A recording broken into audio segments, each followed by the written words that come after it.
Selamat sore pemirsa RF Toflahem. Hari ini hari Rabu 28 Mei tahun 2025.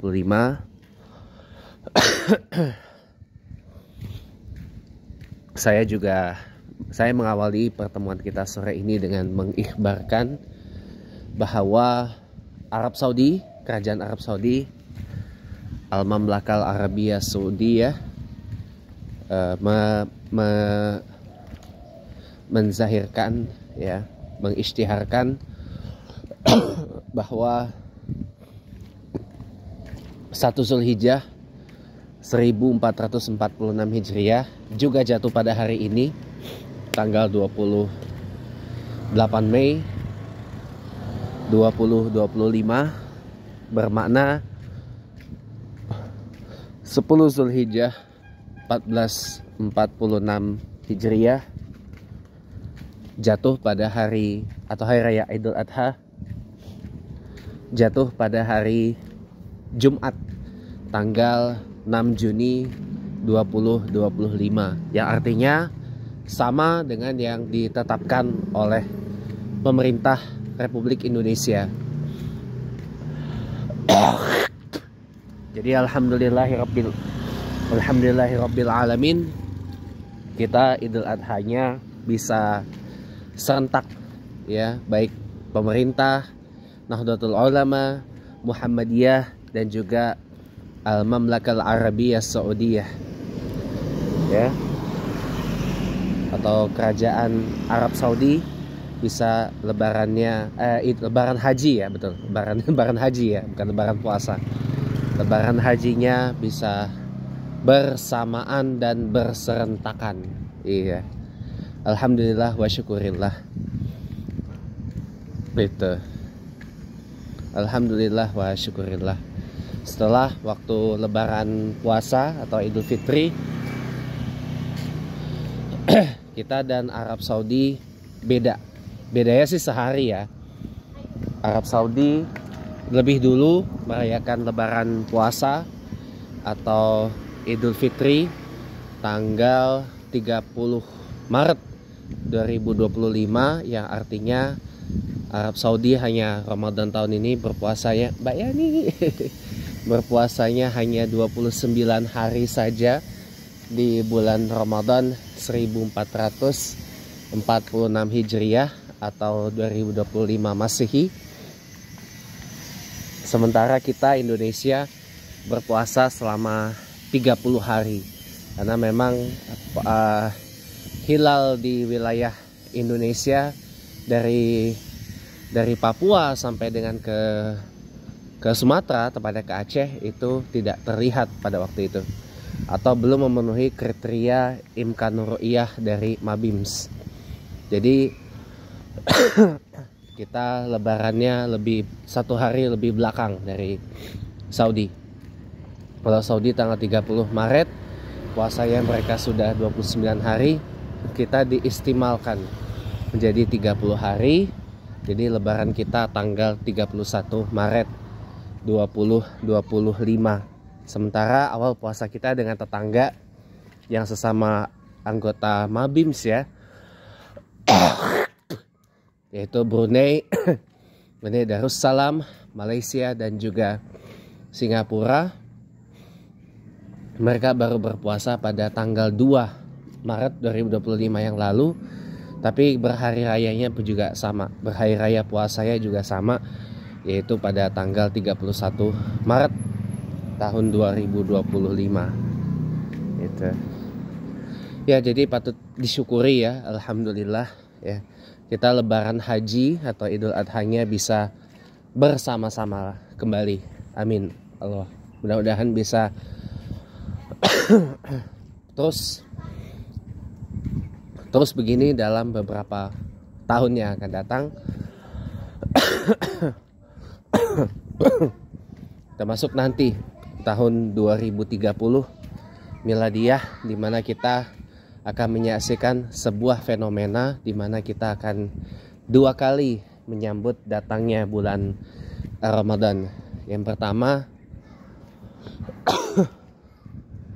di awal tahun, itu di bulan Januari awal, dan kita berlebarannya di Februari 2030 Miladiah. Sementara Ramadan yang kedua nanti akan kita sambut lagi pada Desember tahun 2030.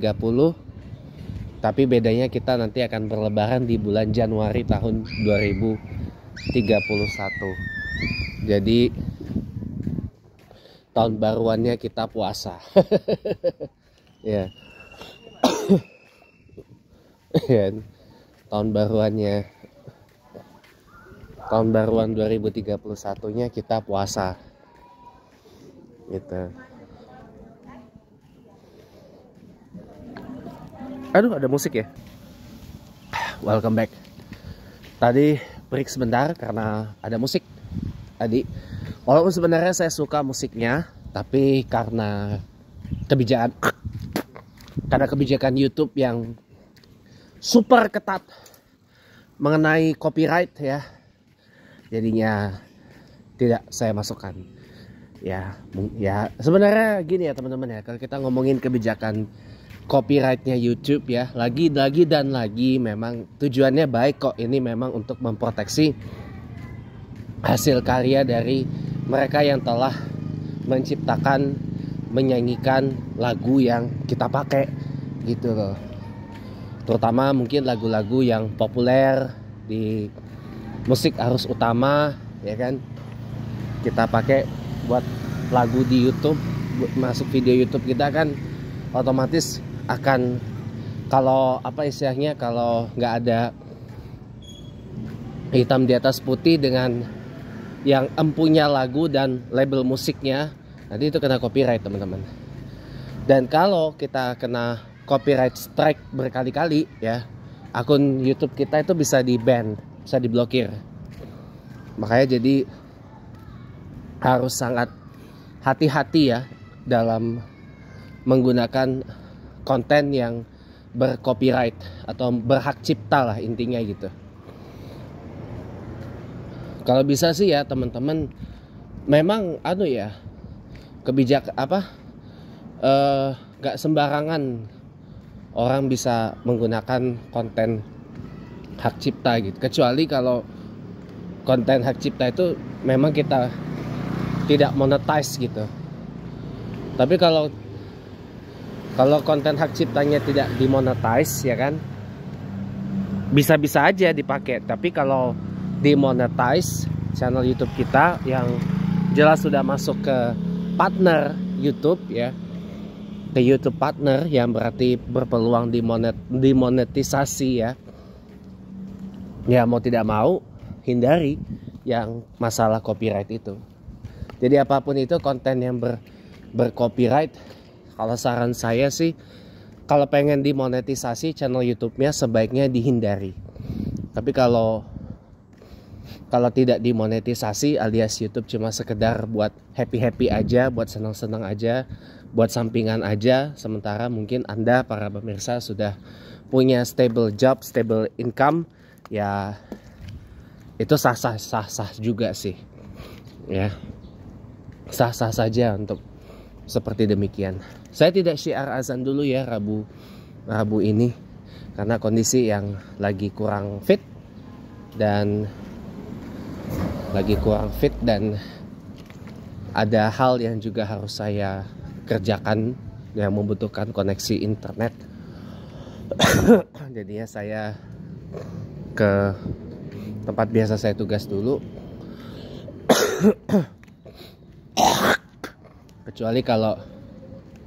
kecuali kalau nanti ada pekerjaan yang tidak membutuhkan koneksi internet, atau mungkin sayanya lagi nggak kepengen internetan, mungkin bisa. Teman-teman sekali lagi ya, tadi kan saya cerita tentang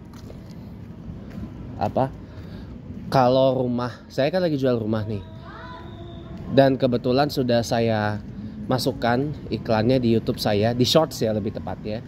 Sok monggo silakan, yang ada thumbnailnya rumah yang saya jual Jadi itu rumah peninggalan opung nenek saya. Kami buka harga mulai 11,7 miliar rupiah. Jadi detailnya bisa teman-teman lihat di video shot saya yang udah dilihat sama 53 ya sampai sejauh ini. 53 views, 53 kali tayang. Dan udah, teman-teman kalau misalkan mau tanya-tanya, mau minat, tinggal hubungin saya atau hubungi nomor yang tertera di foto. Kalau kebaca ya, kalau nggak kebaca hubungin saya. Nanti saya sambungkan ke rumah ke om saya atau udah saya yang kebetulan nomornya tertera di foto itu adalah nomor om saya. Jadi teman-teman ya, kalau saya dapat nih hasilnya nih,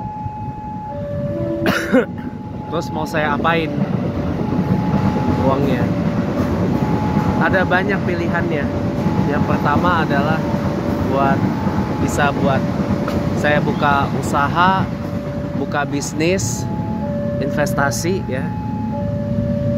Ya sambil nambah-nambah modal lah buat S2 ke luar negeri. Kalau perlu sih sampai S3 ya. Gitu. Buat nambah-nambah gitu. Sekalian mau apa? Ya adalah jurusannya udah dapat. Kenapa di Wikipedia saya selalu cari Diplomatic Training Institutions? Karena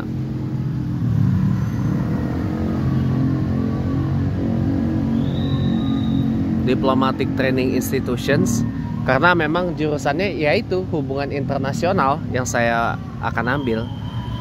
Hubungan internasional dan yang terkait ya, mau international relations, international affairs, global affairs atau ya apapun itu ya. Jadi ambil S2.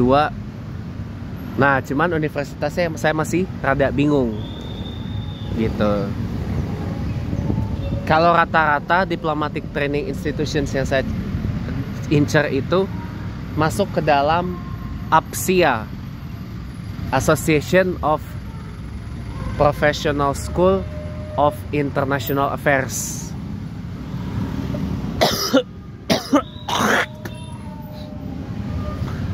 Nah yang terdekat dengan sini tuh adalah Lee Kuan Yew School of Public Policy di NUS Singapura.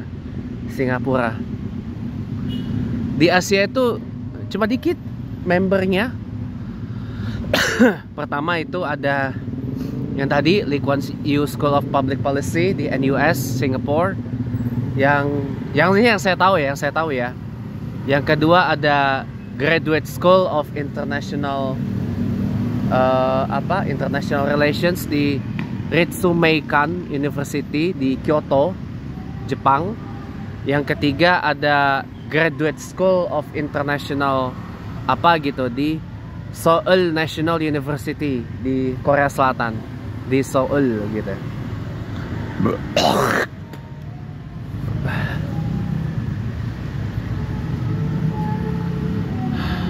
Jadi kalau yang paling jauh, kalau yang paling jauh ya, incerannya saya tuh ada dua. Ada dua. Yang satu Elliott School di George Washington University di USA. Sama satu lagi di John Hopkins SIAS ya. School of International Affairs ya. Untuk diketahui ya, John Hopkins University itu adalah salah satu penyedia data dari perkembangan kasus COVID-19 di seluruh penjuru dunia. Salah satu penyedia data mengenai perkembangan kasus COVID-19 di berbagai negara di dunia, termasuk di Indonesia. Dia juga ada kampus lagi selain di DC di Bologna di Italia. Nah, ada 3 deh, sama satu lagi di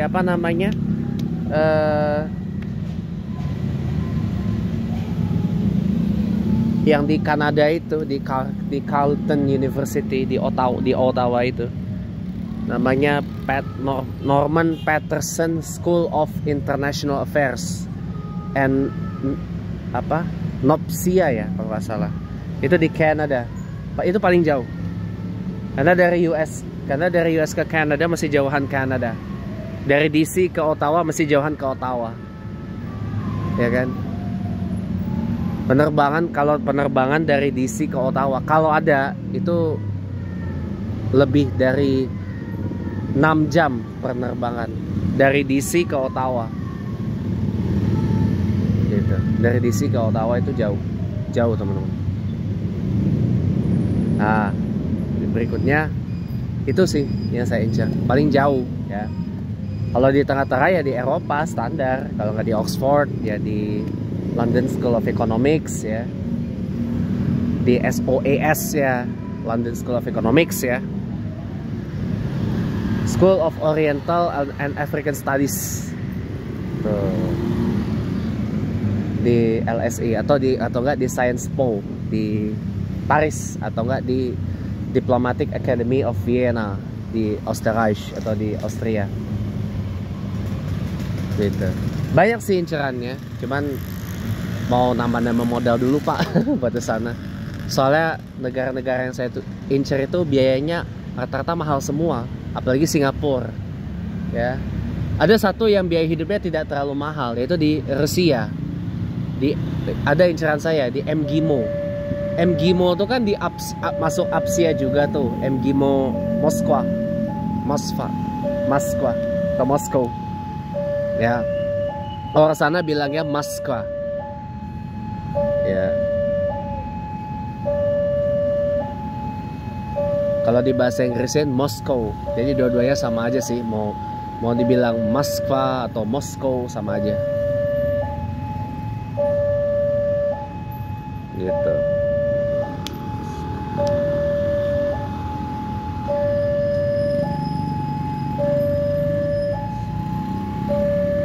Gitu. Ya. Cuman gini teman-teman ya. Rusia ini kan lagi bergerilya banget nih, lagi bergerila, perang melawan Ukraine atau Ukraina gitu kan.